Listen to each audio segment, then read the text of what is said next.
বাড়ি এসেছি অনেক দিন হলো, তো বাড়ি থেকে সেরমভাবে কোথাও বেরোনো হয়নি। কারণ এই যে আমার মুডি বৌদি ছিল বাপের বাড়ি, তো একা, একা কোথায় বেরোবো? আর সত্যি কথা বলতে সেরকম ফ্রেন্ড সার্কেলের সাথে আগের মতন কনট্যাক্ট নেই। যেহেতু এখানে এলে দাদা বৌদির সাথে বেরোনো হয়, অন্য কাউকে প্রয়োজন হয়নি। যাই হোক, এদিকে রাস্তাঘাট দেখেছো চারদিকে লাইটে লাইট, দিওয়ালি বলে কথা। তো বৌদিকে বললাম, "কোথায় যাবে?" ও বলল, "চল আমার ওর মোস্ট ফেভারিট জায়গা কফি আড্ডায় চলে আয়।" আর এইদিকে দেখো কফি আড্ডাটা কি সুন্দর সাজিয়েছে।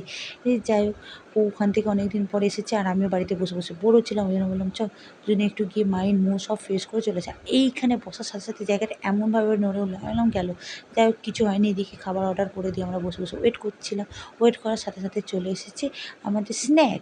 যাই হোক, এদিকে বৌদি একটা দাদার সাথে বসে, বসে গল্প করছিল। আর এদিকে খাবার সামনে রেখে নিজেকে কন্ট্রোল করে রাখতে পারছিলাম না। ওই জন্য আমি স্টার্ট করে দিয়েছি খাওয়া। তারপরে চলে এলো আমাদের জন্য আইসক্রিম। আর এদিকে বেশ সুস্থভাবে আমি খাচ্ছিলাম আইসক্রিম। ওই যে আমার বৌদি, ওর সুস্থ জিনিস কোনো কিছু পছন্দ হয় না। ও বলল, "চল না, এখানে আর খাবো না, ওখানে গোল করে জায়গাটা আছে, ওই জায়গাটায় গিয়ে বসে, বসে খাই।"